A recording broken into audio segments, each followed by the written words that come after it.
नमस्कार, मी संजय सोनवणे. अलीकडेच गिरीश कुबेर यांच्या रेनेसा स्टेट या पुस्तकावरनं एक वाद निर्माण झालेला आहे. महाराष्ट्रामध्ये किंबहुना आपल्या देशामध्येच इतिहासावरनं वाद निर्माण होण्याची ही पहिली वेळ नाही.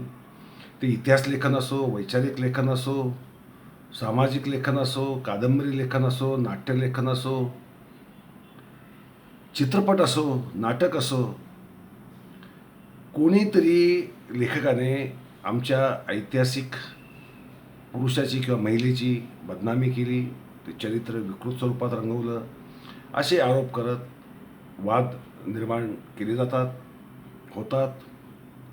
खटले भरले जातात, कधी पुस्तकं जाळली जातात, लेखकाच्या तोंडाला काळं फासलं जातं किंवा मारहाणही होते आणि एका अर्थाने समाज मन ढवळून निघतं. समाजामध्ये एक विचित्र तेढीचं वातावरण निर्माण होतं. या विषयावर जरा गांभीर्याने आपल्याला चर्चा केली पाहिजे की मुळात भारतामध्ये इतिहासाचं लेखन आहे काय? मूलभूत प्रश्न आहे. महाराष्ट्रापुरतं जर बोलायचं झालं तर आपला इतिहास हा प्रांतिक, राष्ट्रीय, धार्मिक आणि जातीय या चार चौघड्यांमध्ये त्याचा बिघाडा झाल्याचं आपल्याला लक्षात येईल. एक तर इतिहास राष्ट्रवादी असतो, त्यात परकीय आक्रमक आणि भारत यांचं इतिहास लिहिताना सुद्धा अगदी तटस्थ म्हणणारे इतिहासकार सुद्धा त्याचं लेखन जे करतात ते लेखन एक शत्रू भावनेने केलेलं असतं सहसा. धार्मिक भावना आहे, प्रांतिक भावना आहे, तशीच जातीय भावना आहे. या भावनांनी ज्यावेळेस इतिहास लेखन माखलं जातं ते भावनाप्रधान होतं आणि भावनाप्रधान लेखन इतिहासाचं हे तटस्थ असू शकत नाही आणि इतिहासाचं आपल्याला निरपेक्ष भान आणून देणारं तर त्याहून असू शकत नाही. आणि इतिहासाचं भानच ज्यावेळेस सत्य नसतं, त्याचा पायाच कच्चा असतो, असत्यावर किंवा भावनांवर आधारित असतो, त्यावेळेस त्यावर इतिहासावर आधारित भविष्यकाळ जो आपण उभारला जातो असं म्हणतो की भविष्याचा पाया हा इतिहास वर्तमान ठरवतो. इतिहासाचं आकलन वर्तमानात काय आहे त्यानुसार आपण भविष्याचं आपलं दिशा काय आहे, वैचारिक दिशा काय आहे, सामाजिक दिशा काय आहे, राष्ट्रीय दिशा काय आहे हे आपण ठरवत असतो. पण आपलं इतिहासाचं आकलन जर दूषित असेल तर आपलं भविष्य का निश्चितच कधीही तटस्थ असू शकणार नाही आणि उज्ज्वलही असू शकणार नाही. भारतीयांना खरं तर इतिहासच नाही, मी असं म्हणतो त्याला कारण आहेत. आपण महाराष्ट्रापुरतं बोलूयात. रियासतकार असतील, राजवाडे असतील किंवा अगदी तर्कतीर्थ लक्ष्मणशास्त्री जोशींपर्यंत आपण धार्मिक इतिहासापर्यंत आलो तर आपल्या लक्षात येईल की इतिहास जो लिहिला गेला आहे हा जातीय अँगल, धार्मिक अँगल आणि प्रांतिक अँगल आणि त्यात राष्ट्रीय अँगल असं सगळं मिश्रण करून, ब्लेंडिंग करून एक भेसळ इतिहास लिहिला गेलेला आहे. यांच्या इतिहासाला, वैदिकांच्या इतिहासाला विरोध करण्यासाठी जो इतिहास दिला जातो तो सुद्धा जातीय अँगलनेच असल्यामुळे तो सुद्धा दूषित असतो. तो कोणत्या तरी जातीच्या बाजूने आणि कोणत्या तरी जातीच्या किंवा धर्माच्या विरोधातच असतो, हे आपल्या लक्षात येईल. त्यामुळे सातवाहनांचं तटस्थ आकलन आतापर्यंत झालेलं नाही, यादवांचं झालेलं नाही, शिवाजी महाराजांचंही झालेलं नाही, संभाजी महाराजांचं झालेलं नाही आणि पेशव्यांचंही झालेलं नाही.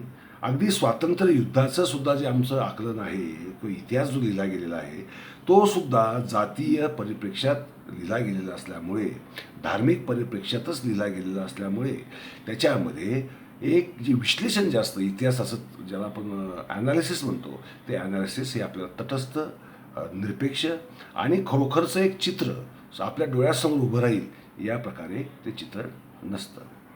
त्यामुळे काय झालेलं आहे, त्यामुळे आमचा इतिहास हा इतिहासच नाही आणि इतिहासात जेव्हा इतिहासच नसतो त्यावेळेस त्यावर आधारित भविष्याची मांडणी आम्ही काय करू शकणार. इतिहास मनुष्य भावनाप्रधान आहे.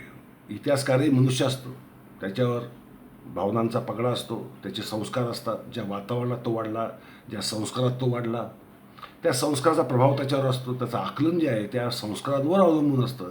त्यानुसार त्याचं इतिहासातल्या पुराव्यांचं आकलन बदलत जातं. ही वस्तुस्थिती आहे. ते पाश्चात्य इतिहासकार असोत किंवा भारतीय इतिहासकार असोत, हे मानसिक सायकोलॉजिकल हे जे प्रभाव असतात ते असतातच.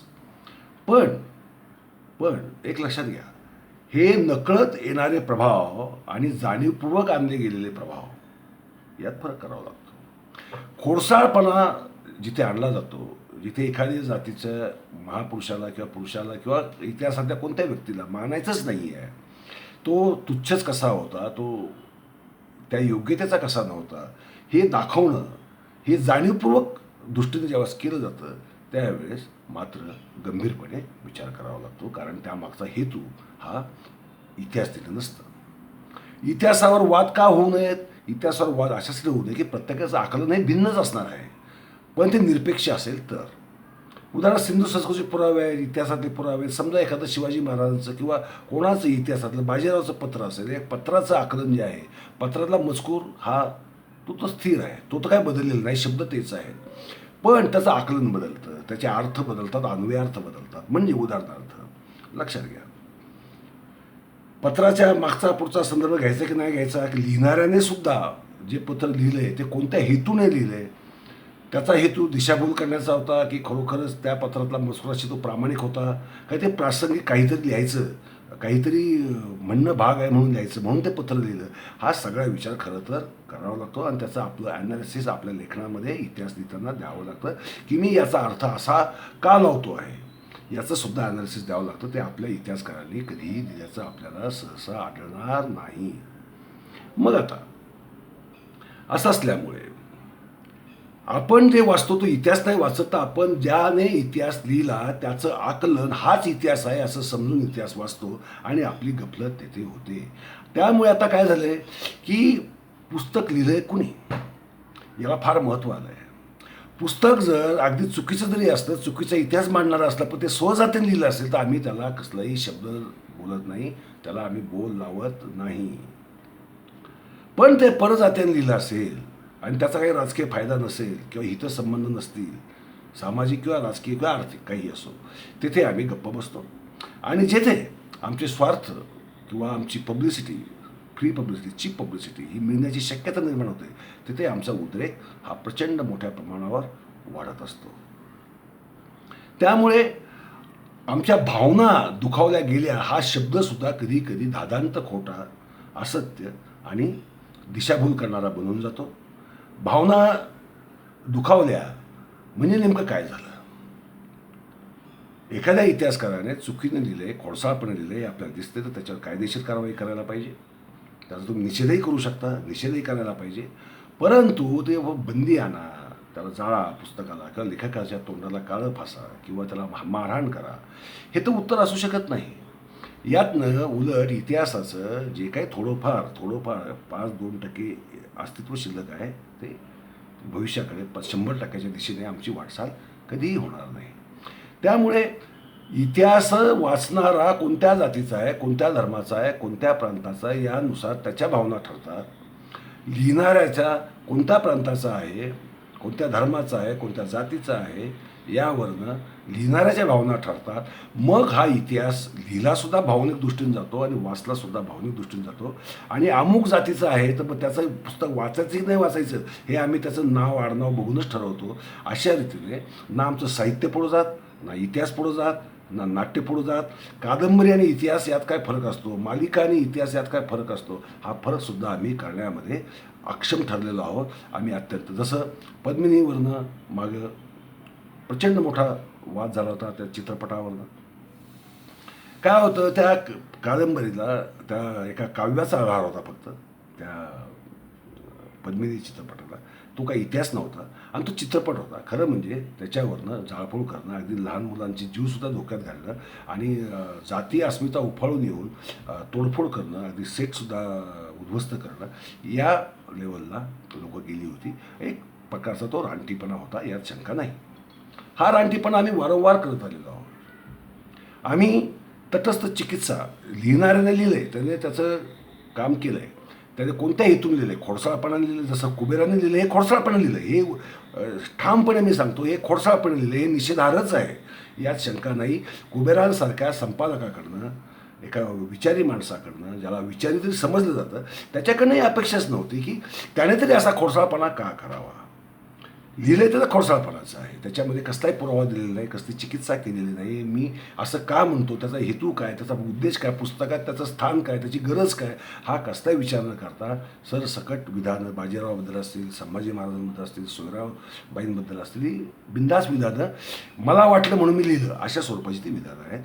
हे खरं म्हणजे त्यांच्या लेवलच्या माणसाला ही न शोभणारी गोष्ट आहे, म्हणून ती जास्त निश्चितार्ह आहे, कारण ते एक जबाबदार पत्रकार म्हणून, संपादक म्हणून ओळखले जातात. ते जर संपादक आहेत, एखाद्या दुसऱ्याने असं लेखन जर त्यांच्याकडे पाठवलं असतं आणि त्यांनी वाचलं असतं, त्यांनी स्वतः तरी स्वीकारलं असतं का? अजिबात स्वीकारलं असतं, फाडून कचऱ्याच्या पेटीमध्ये टाकून दिलं असतं, असं ते लेखन आहे. ते निश्चितार्ह आहेत, काही शंका नाही. पण ज्या पद्धतीने आम्ही रिॲक्ट होतो, ज्या पद्धतीने आम्ही भावनांचा बाजार मांडतो, ज्या पद्धतीने आम्ही स्वतःला भावनाप्रधान समजतो, आमच्या भावना दुखावल्या जातात, कारण फक्त तो जो पुरुष आहे तो आमच्या जातीचा आहे, आमचा पूर्वज आहे, म्हणून आमच्या भावना दुखावल्या जातात, हे जर असेल तर मग हे वर्तन हे सुद्धा सामाजिक वर्तनाच्या विरोधात आहे, सामाजिक हिताच्या विरोधात आहे, आणि ते सुद्धा जातीद्वेषाने भरलेलं आहे. म्हणजे लिहिणाऱ्याने जातीद्वेष दाखवला, तुम्ही जातीद्वेष दाखवला, त्याने त्याच्या जातीचा अभिमान दाखवला, तुम्ही तुमच्या जातीचा अभिमान दाखवला, त्याने दुराभिमान दाखवला, तुम्ही अजून दुराभिमान दाखवता. अशातनं इतिहास हा नाही येणार, आपल्यासमोर इतिहास येणार नाही, येण्याची शक्यता पण नाही या पद्धतीने. रियासतकार कागदपत्र गोळा केली, छापली एकत्र, चांगल्या तळटीप आलेल्या, परंतु त्यातलं गायब काय काय केलं, पहिल्या आवृत्तीत जे आहे ते दुसऱ्या आवृत्तीत आहे का, हे जरी पाहिलं आपण तरीसुद्धा आपल्या लक्षात येईल की रियासतकारांनी सुद्धा लबाडी केलेली आहे, त्यांच्या प्रकाशकांनी लबाडी केलेली आहे. राजवाडे असतील, अगदी तर्कतीर्थ लक्ष्मणशास्त्री जोशी, आदरणीय व्यक्तिमत्व, त्यांच्या त्या वैदिक संस्कृतीचा विकास या पुस्तकाला तर अकादमी प्राईज मिळालेलं आहे. पण त्या पुस्तकात 34 का 35 पानावर ते एकीकडं म्हणतात, बघा इकडं म्हणतात की यज्ञसंस्था ही रानटी लोकांची, आदिवासी लोकांची आणि भटक्या लोकांची ती संस्था आहे, ती मागासलेली संस्था आहे, आणि पूजा, मूर्तीपूजा आणि तंत्र ही जी भारतामध्ये वैदिक आर्य भारतात येण्यापूर्वी जी प्रस्थापित आणि आजही प्रस्थापित आहे हिंदू धर्मामध्ये, ती प्रगत लोकांची, प्रगल्भ लोकांची व्यवस्था होती, आणि सिंधू संस्कृतीच्या प्रगत नागरी जीवनावरनं ते दिसतंय हे लोक रानटी आर्यांपेक्षा किंवा भटक्या आर्यांपेक्षा प्रगत होते, हे ते 34-35 पानावर म्हणतात. आणि पुढे मात्र हे गृहस्थ यज्ञसंस्कृती, वेद, उपनिषद ती वैदिकांचीच आहेत, उपनिषद ते वैदिकांचीच आहेत असं समजतात. हा त्यांचा गैरसमज. त्यांनी कसा अभ्यास केला, काय अभ्यास केला मला माहीत नाही, म्हणजे ठीक आहे, गैरसमज असू शकतात, ते गैरसमज आहेत. पण एकीकडे म्हणतात की रानटी लोकांची संस्था, आदिवासी लोकांची संस्था, आणि दुसरीकडे ते काय म्हणतात की अगदी महादेव, की आर्यांना महादेव आपल्याला उपयुक्त वाटला म्हणून आर्यांनी त्याला पवित्र करून घेतलं, स्वीकारलं, असं विधान ते त्या वैदिक संस्कृतीचा विकास या पुस्तकात करतात. तेच त्याचीच रिपिटेशन भारतीय संस्कृती कोशामध्ये झालेलं आहे. मग खरं काय, तुम्हीच मांडताय की ही आदिवासी रानटी लोकांची संस्था होती, यज्ञसंस्था, आणि दुसरीकडे तुम्हीच मांडताय की हे रानटी लोक होते, आदिवासी लोक होते, त्यांचा महादेव होता, तो उपयुक्त वाटला म्हणून आर्यांनी स्वीकारला. म्हणजे तुम्ही कोलांटुड्या कशा मारताय, म्हणजे यातनं वैदिकांचा इतिहासही समोर येत नाही धडपणे, ना हिंदूंचा किंवा इतर देशीयांचा इतिहासही समोर येत. हा म्हणजे येणं केनं प्रकाराने काही करून वैदिकांनाच श्रेष्ठ ठरवायचं आहे, त्यांचंच तत्वज्ञान श्रेष्ठ ठरवायचं आहे, या जातीय धार्मिक अहंकारातनं, जाती नाही धार्मिक अहंकारातनं निर्माण झालेला हा प्रकार आहे. रियासतकारांनी तसं, आता आचार्य अत्रेंनी एक त्यांच्या आत्मचरित्रात एक किस्सा लिहिला आहे की भारत इतिहास संशोधन मंडळात, तुम्ही ते वाचला असेल, सगळ्यांना तो बहुतेक माहीतच आहे, तरी मी सांगतो की एक कागद मिळाला, त्याच्यावर नाना फडणवीसाच्या रखिल्यांची यादी होती. एका पठ्ठ्याने काय केलं, सगळे बोलतायत बघितलं, तो कागद चक्क फाडून तुकडे करून तोंडात घातला आणि गिळून टाकला, संपवून टाकला, पुरावा नष्ट करून टाकला. अत्रेंची त्याच्यावरची मल्लीनथ अशी की जणू काही याच्या आबरू जाणार होते त्याच्या घराण्यातल्या कोणाची तरी. त्या रखिल्यांच्या यादीमध्ये. अशी ती मल्लीनाथे आत्रेंची आहे. मी काही त्या ह्याच्यात पडणार नाही. पण पुरावे नष्ट केले जातात कारण आमच्या पूर्वजाची बदनामी होते. आजही तुम्हाला सांगतो, प्रत्येक जात, प्रत्येक धर्म आपापल्या धर्माचे, जातीचे जे काही महापुरुष आहेत किंवा नाही आहेत, जे नाही आहेत त्यांना महापुरुष करण्याच्या मागे, जे महापुरुष आहेत ते जगात श्रेष्ठ कसे आहेत, विश्वात श्रेष्ठ कसे आहेत, ब्रह्मांडात श्रेष्ठ कसे आहेत, ब्रह्मांडाचे स्वामी कसे आहेत, विष्णूचे अवतार कसे आहेत, हे सिद्ध करण्यामध्ये लागलेले असतात. आणि त्या दृष्टीने इतिहासाचं लेखन त्या दिशेने केलं जातं, ग्लोरिफिकेशन केलं जातं. आणि या फेल्स ग्लोरिफिकेशनच्या नादामध्ये इतिहास मात्र फार मागे सुटतो. लक्षात आलं ना? इतिहास मागे सुटतो, वास्तव मागे सुटतं. मग खोट्या इतिहासाच्या पायावर समाज भविष्याकडे कसा जाणार? खोट्या इतिहासाच्या पायावर कोणीही प्रगती करू शकत नाही. आणि इतिहास हा आपल्या आकलनात कसा आहे, आपण इतिहासाकडे कोणत्या दृष्टीने पाहतो. खरं म्हणजे इतिहासाकडे असं पूर्वी घडून गेलेलं आहे. समजा इतिहासात असं सापडलं की माझा पंजोबा दरोडेखोर होता ना, पण मी दरोडेखोर नाही आहे ना, म्हणजे मी प्रगती केली, मी पुढे आलो आहे. माझ्या पिढ्यांनी माझ्या पंजोबापासून आतापर्यंत प्रगती केली. त्यात लाज वाटून घेण्याचं कारण काय? तो दरोडेखोर असेल, त्याची परिस्थिती असेल, त्याची अडचण असेल, त्याची काही जे काय असेल ते असेल, किंवा त्याची ती विकृतीच असेल, असे असू शकतं.